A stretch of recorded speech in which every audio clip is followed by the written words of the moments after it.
인생의 교육의 장소 하면 우리가 보통 세 가지를 얘기합니다. 첫째는 가정입니다. 가정은 하나님을 만날 수 있는 가장 중요한 자리이고 또 믿음의 기초를 세우는 것이기도 합니다. 수단은 부모의 행동과 말입니다. 그래서 어느 순간 언제 자녀에게 그 믿음이 임재될 수 있다는 확신을 가지고 포기하지 않고 열심을 다하면 하나님의 자녀로 성장해 나갈 걸로 믿습니다.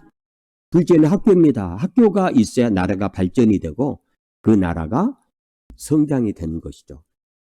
재능과 그리고 지식을 통해서 그 나라가 세워나가는 것이죠.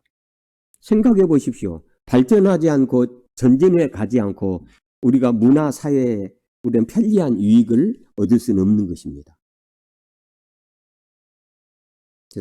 배움의 장소라는 학교가 굉장히 중요합니다. 이게 가정이든 학교든 하여튼 바르게만 어느 장소에서 양육이 되면은 유기체로 연결이 되어 있는 것. 근데 마지막으로 교회는 뭡니까? 여러 가지 의미가 있지만 생사를 가르쳐 줄 수 있는 자가 돼. 생명이 뭐고 사망이 뭐라는 것을 분명히 제시해 줄 수 있는 장소가 돼야 돼. 그리고 꿈을 말해줄 수 있는 곳. 뭘 말해주니? 달콤한 인생이라는 영화의 그 장면의 내용이 이게 나와요. 제자가 혼자하고 깜짝 뛰어갖고 그냥 우는 거예요. 그러니까 스승이 왜 우냐고 묻는 거예요. 무슨 꿈을 꿨냐? 그러니까 그런 꿈은 안 꿨습니다. 그러면 왜 우냐? 너무 슬픈 꿈을 꿨냐? 그것도 아니다. 그럼 왜 우냐? 했더니 그 제자가 너무 달콤한 꿈을 꿨는데 문제는 이룰 수 없는 꿈이기 때문에 눈물을 흘렸다. 교회는 뭡니까? 불가능한 꿈이 아니라 이룰 수 있다. 믿습니까? 네. 이 정도만으로 좋다. 긍정히 생각하면 더 좋게, 더 풍요롭게, 더 축복으로 하나님께서 인도할 걸로 믿습니다. 우리 교회도 그렇습니다. 사망이 뭐냐, 생명이 뭐냐 이거를 분명히 제시해 주기 때문에 우리가 생명의 길로 더 성숙해 나가며 더 축복의 길로 발돋움해 갈 수 있는 일꾼이 될 걸로 확신합니다. 그리고 꿈은 이루어집니다. 나의 의지와는 상관이 없어요. 기차는 연착이 될 수 있지만 하나님 역사는 그렇지 않아요. 기차는 지연이 될 수도 있어요. 아무리 어려워도 고속도로 나가보십시오. 밀리는 차 때문에 너무 불편합니다. 그런데 하나님 역사는 그렇게 설령여가는 지체되지 않아요. 연착하지 않아요. 정한 때가 되면, 정한 시기가 되면 반드시 성취될 걸로 믿습니다. 그런 꿈을 향해서 오늘 또 힘있게 달려나가기 때문에 교회는 그 어떤 교육의 장소마다 귀중한 것이죠. 그리고 오늘 본문은 그렇게 말씀하시잖아요. 천국이라는 곳을 소개해주는 그 교회에서 과연 누가 가냐 했을 때 조건을 딱 달아버리잖아요. 어린아이 같지 않으면 못 간다. 여러분, 왜 어린아이 같지 않으면 못 간다고 했을까요? 전도서 9장을 통해서 말씀하시기를 처음에는 정직하고 단순하게 창조를 했는데 수많은 세월을 살다 보니 인간이 꾀를 냈다. 뭘 냈다? 수단을 찾는 거예요. 방법을 찾는 거예요. 하나님의 이름으로 다른 걸 찾는 거예요. 그리스도의 이름으로 기적을 찾는 거예요. 수만 가지 기적을 행해도 그 기적 속에 주님이 안 계시면 끝장이에요. 기적 없어도 돼. 표동 능력 없어도 돼. 하나님 말씀 하나 붙들면 우리가 천국의 희망의 꿈을 하나님께서 완성해 낼 걸로 믿습니다. 자, 사람이 살면서 왜 이렇게 다른 말을 거절하고 인간은 고집이 센가를 성경 안에서 한 3가지를 한번 찾아봤어요. 자, 나이가 들수록 왜 고집이 있을까? 첫째는 확증 편향 때문입니다. 여러분 사람이 지식을 얻는 장소가 아까 학교라 그랬어요. 학교마다 다 이론이 달라요. 그렇기 때문에 자기가 듣고 싶고 배우고 싶은 것만 들으면 그게 불규정으로 성장이 됩니다. 그러니까 백성들이 요구하는 진리를 강단에 증거하면은 백성들은 편할지 모르지만 그게 하나님 방법이 아니면은 전혀 상관이 없는 거예요. 바울이 뭐라 그랬습니까? 듣기 싫은 말이 나를 구원한다. 듣기 싫은 뭐가? 듣기는 거북하지만 거북한 그 말씀이 나를 살린다는 거예요. 오늘 또 강단에 이 증거가 내 생각과 좀 빗나가도 내 영혼을 살리고 이게 생명이다. 그리고 저 길이 생명이다는 분명한 제시를 해줄 때 어린아이처럼 받아들이면 천국의 자녀로 승리하게 될 걸로 믿습니다. 둘째는 뭐냐면 뭘 싫어합니까? 그런 나이 든 분 보십시오. 변화를 싫어합니다. 변화를 싫어하는 이유가 뭐냐? 불편을 하는 거예요. 익숙한 것이 좋다는 거예요. 그럼 6.25 전쟁 터져가지고 오늘날같이 눈부신 발전을 이루지 않았다면 여러분 오늘날 이렇게 문명의 혜택을 받으며 살겠습니까? 일제시대 경험했죠. 전쟁 터졌죠. 황폐화된 그 나라로 변화 싫다 이대로 살겠다 하면 지금도 달구지 끌고 다녀야 돼요.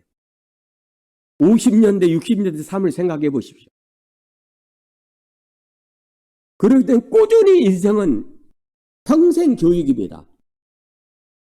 사회도 마찬가지입니다. 계속 변하고 성숙하고 하나님도 마찬가지입니다. 현재 머무는 걸 원하지 않아요.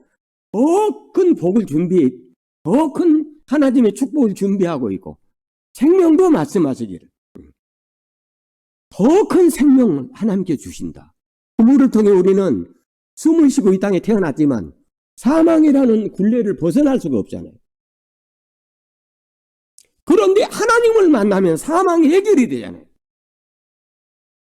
그 발도도 말씀 꿈을 하나님께서 이루기 때문에 여러분 오늘로 만족하지 마시고 더 성숙하며 더 축복과 더 풍성함으로 전진해 나가시기를 간절히 원합니다. 바리새인들이 예수님을 만났을 때 왜 그들이 그걸 고집했습니까? 변화를 싫어하는 거예요. 바리새인과 사두개인은 이미 기득권을 갖고 있었습니다. 세상도 마찬가지입니다. 권력의 편에 서버린 이유는 뭐냐면 유익된 게 너무나 많아요. 내가 적당히 범죄해도 보호받을 수 있는 모든 조건들이 많아요. 그러나 하나님 정의로운 자를 쓰실 걸로 믿습니다. 하나님 정의의 편에서 말씀대로 살고 온 당신의 백성을 결국 그 이상을 높이고 성공적인 인물로 쓰실 걸로 믿습니다. 아브라함 링컨이 미국 어떤 역할을 했습니까? 편견을 깨버렸습니다. 흑인은 백인의 지배를 받아야 돼.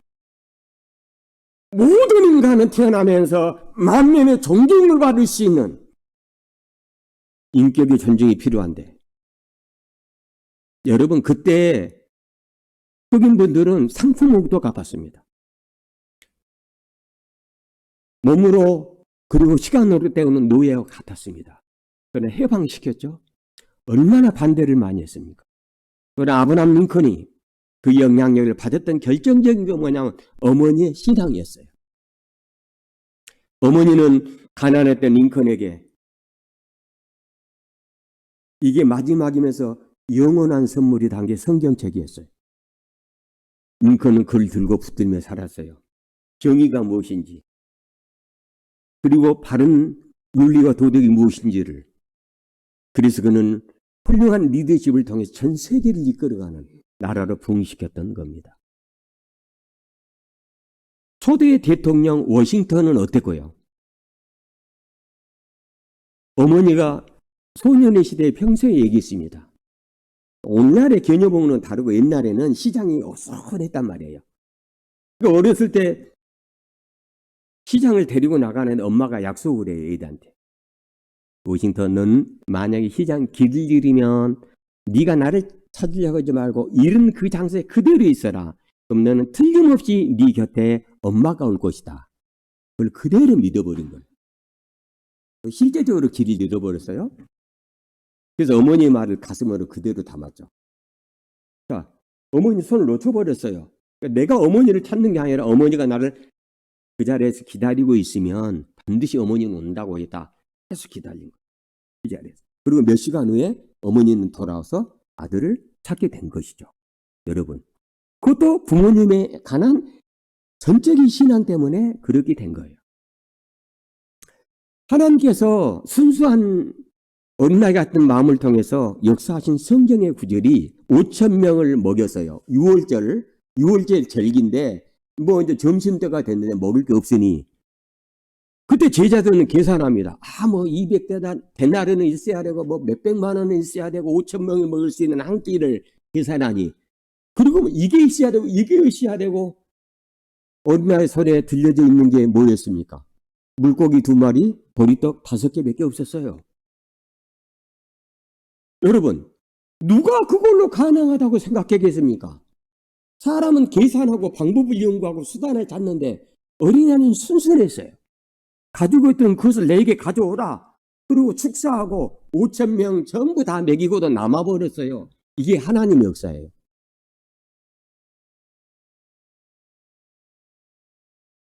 요사가 현장에서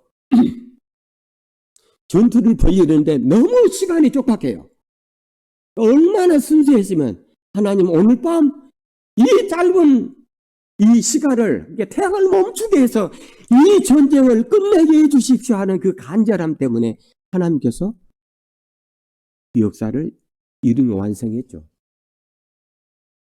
다윗이 골리앗을 물릴 때도 뭐가 있었습니까? 손에 뛰어난 무기가 있었습니까? 아닙니다. 큰 나의 마음에는 이스라엘 모독하고 하나님을 비방하는 그 모든 것이 골리앗이니 저 사람만큼은 내가 물리쳐야 되겠다는 간절함이 있었죠. 그래서 손에 든 시내가에 돌 몇 개 가지고 싸워 이겨냈잖아요. 순수하게 하나님을 전적으로 믿으면은 역사인일 걸로 확신합니다. 오늘 우리도 마찬가지입니다. 여러분, 하나님이, 주님이 오늘 이 순간 나도 뭘 질문하시겠습니까? 오늘 주님은 우리와도 동행하지만 그 주님은 하나님 나라를 건설하며 우리를 기다리죠. 그리고 말씀하십니다. 예수님은 문이고 예수님 뭐고?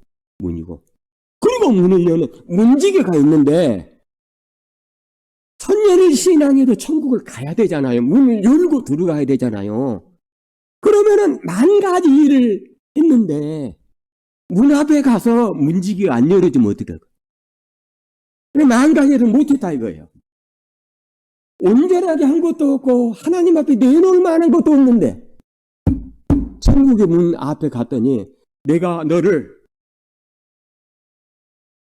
모든 사람이 너를 몰라야 돼. 내가 너를 기억한다. 지난 날에 인정된 어떤 일을 하지 못했어도 내가 너를 기억한다 하고 문을 열고 들어가면 그가 승리자가 되는 거예요. 그래서 신앙에 있어서 가장 중요한 건 받아들이는 거다. 뭐 하는 거다? 오늘 본문에도 받아들이는 걸 얘기하는. 어린아이는 받아줍니다. 그대로 들어요. 근데 어른들은 이제 안 그래요. 아까 말씀하신 세월을 많이 살다 보니 경험이 쌓여요. 이론이 늘어납니다. 자기 방법대로 많이 살았으니. 그래서 거의 한 번에 예 그렇습니다가 거의 없어요. 저도 그래요. 이게 좋습니다. 그러면 금방 다른 생각이 이게 더 좋을 것 같던데 그래버려. 이거 한 잔 마십시오. 그러면은 이것도 차가운 겁니까 따가웁니까 두건 물어요. 그대로 마시는 게 아니에요. 애들은 보세요. 의심하지 않아요. 따지지 않아요. 계산하지 않아요. 그래서 애들은 단순해요. 뭐예요? 단순해요. 근데 삐졌는데 내일까지 가고 모레까지 갑니까 아들이?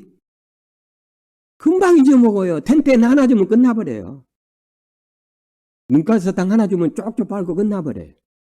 그런데 10년 20년 미움과 질투 마음 유지해가는 게 인간의 마음, 어린의 마음이에요. 하나님 어떤 사람을 쓰겠습니까? 하나님 어떤 사람을 천국에 입성하게 하겠습니까? 그래서 어린아이 같아야만 갈 수 있다는 조건을 달아버리는 거예요. 자, 나이가 들수록 고집이 세지는 이유 세 번째를 보시면, 자, 세 번째는 뭐예요? 자존감 방어 때문이다. 자존심이에요, 자존심. 이 자존심이라고 하는 것이 자기에게 상처가 되는 것 같지만 반대로 따지면은 자존심은 상처가 문제가 아니라 잠시 자기를 커버할 수는 있지만 사실 하나님 앞에 자존심은 아무것도 소용이 없습니다. 애들을 보십시오. 애들은 모른다는 것을 감추지 않아요. 그걸 안다는 것도 감추지 않아요. 아빠가 몰래 얘기했는데 너만 꼭 알아라. 절대 누구한테 얘기하지 마. 그러잖아요. 그러면 가서 꼭 그렇게 얘기해요. 우리 아빠가 얘기했는데 절대 누구한테 얘기하지 마. 너한테만 꼭 얘기하는 거야. 그 친구도 어떻게 돼요? 또 친구한테 그대로 얘기해요. 친구가 얘기해줬는데 아빠가 그랬는데 얘는 그렇게 단순해요. 마음속에 있는 걸 감추지를 못해요.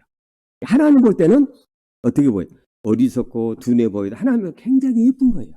사랑스러운 거예요. 그래서 그렇게 순수했던 사람들을 일꾼들을 성경에 써요. 성경의 사사 중에 두보라는 여성입니다. 그런데 적군이 900개 이상의 철병들을 가지고 있었어요. 원래 블레셋 병거는 문명이 발달됐기 때문에 무기가 뛰어났잖아요. 근데 이스라엘 민족은 여러분 목축이잖아요. 농사를 졌으니 무기가 발달되지 않았어요. 그런데 그분은 그냥 단순하게 믿었던 거예요. 그러니까 사사시대에 보면은 그 단순하게 믿었던 법은 뭐 기성강을 표류하게 하였더라.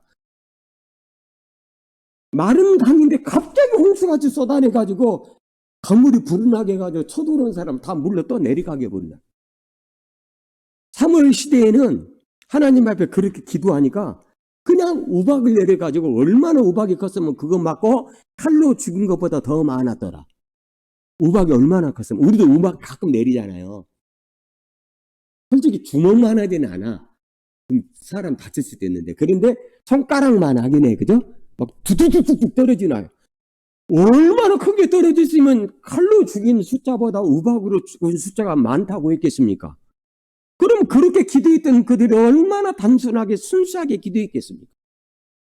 사랑하는 교회 여러분, 오늘 본문을 통해서 우리는 정말로 단순하게 순수하게 세월이 더 이렇게 가도 우리 85세 먹어도 그래도 역으로 세월이 흘러내려가서 어린아이까지 받들고 수용하고 들어서 여러분 천국의 문을 열고 영광의 반열에 꼭 서시기를 주님의 이름으로 축원드립니다. 그래서 사도 바울이 로마서를 통해 이렇게 우리에게 권면하고 있어요.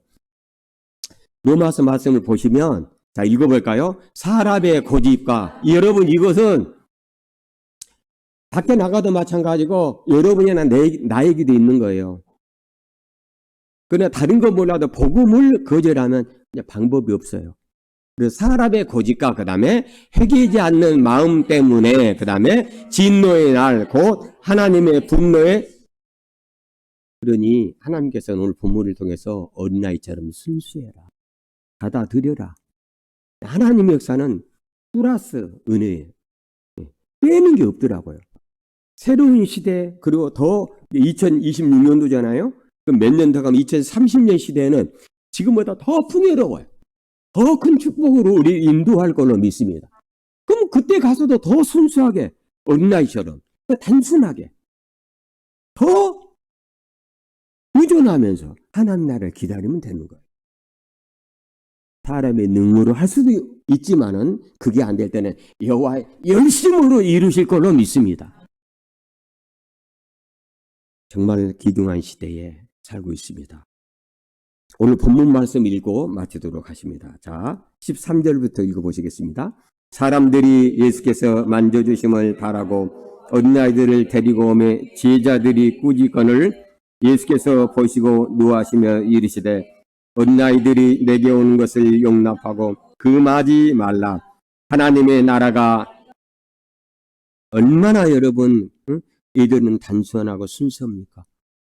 여러분 지금까지 뭐 길지 않은 인생을 살았지만 사람으로 살면서 실망하고 뭐 서로 서운한 부분이 있었지만 애들하고 살면서 그런 일은 단 한 번도 없어요. 왜냐하면 아까 말씀드린 오래 가지를 않아요. 할아버지 미워했는데 그게 야 내일 전화해서 너 어제 그 미워하는 뭐 없어졌냐? 뭐 했냐고 다 잊어먹어서 뭔 말인지도 몰라. 예전은 굉장히 단순해. 그리고 순수해요. 하나님 어떻게 그렇게 단순하고 순수한 자를 쓰신다. 믿습니까? 네. 자 15절 읽겠습니다. 내가 진실로 너희에게 이르노니 누구든지 하나님의 나라를 어린아이와 같이 받들지 않는 자는, 이게 받아들이는 걸 얘기하는 거예요. 그러니까 어린아이 같아야만 하는 거는 또 어린아이가 난 어떤 현상을 얘기하는 게 아니라 어린아이가 부모의 말을 받아주고 그리고 들어주고 그런 것처럼 하나님 말씀 받아들이는 거, 하나님 말씀을 듣는 거를 말씀하시는 거예요. 진실로 너희에게 있노니 누구든지 하나님의 나라를 어린아이와 같이 받들지 않는 자는, 그 다음에 결단코 그곳에, 그런 여러분 우리가 어떻게 살아야 되겠습니까? 계산이 많죠. 그렇죠. 그리고 수단도 많습니다. 방법이 여러 가지인 것 같지만 정말 단순합니다. 하나님 역사는. 지금도 하나님은 하나의 신이죠. 한 분이죠. 그래서 보이는 하나님으로 아들을 보내셨죠. 아들을. 근데 아들도 실물로 오신 그 역사가 2000년이 넘었잖아요. 그리고 불과 3년 6개월 동안 계시다 아버지께로 되시고 가셔버렸어요. 근데 그 아들이 그렇게 약속했잖아요. 나는 이제 아버지께로 간다. 그리고 이게 뭔 뜻이에요? 이게 나라는 거야. 이게 말 못하면 이렇게 하면 돼. 내 거라는 거야. 건들지 마세요, 여러분. 이거 내 거라는 거예요. 주님이 그 말씀하신 거예요. 내가 처음에 왔던 곳으로 간다. 그런데 이제 가서 이제 보혜사를 여러분 성령으로 보낼 때는 그가 내 걸 가지고 온다. 그러면 그분이 누구 걸 가지고 온다? 그렇죠. 간단하잖아요. 복잡한 게 하나다. 그러니까 예수님은 하나님 걸 가지고 왔고 여러분 가슴 속에 있는 성령은 예수님이 내 걸 가지고 온다. 그러니까 보혜사는 누구 걸 가지고 온다? 예수님을 가지고 온다. 아들은 하나님 걸 가지고 오고 보혜사는 아들 걸 가지고 온다. 믿습니까? 그걸로 끝이에요. 그거 받아들이면은 되는 거예요. 만 가지, 천 가지는 이제 2차적인 문제예요. 했다 안 했다도 2차적인 문제예요. 뭘 했다 안 했냐도 2차적인 문제예요. 가장 중요한 게 뭐냐? 그렇게 하나님께서 내가 보낸 역사 믿었느냐 그걸 묻는 거예요. 그 예수님 시대를 보십시오. 얼마나 인간의 수단과 방법이 많고 교리도 많고 교파도 많아가지고 예수를 하나님의 아들을 믿지 못했습니까? 시대에도 마찬가지. 꼭 어린아이같이 순수하게 단순하게 영접하셔서 여러분 천국에 모두 입성할 수 있는 일꾼으로 승리해 나가시기를 주님의 이름으로 축원드립니다. 말씀을 마치겠습니다.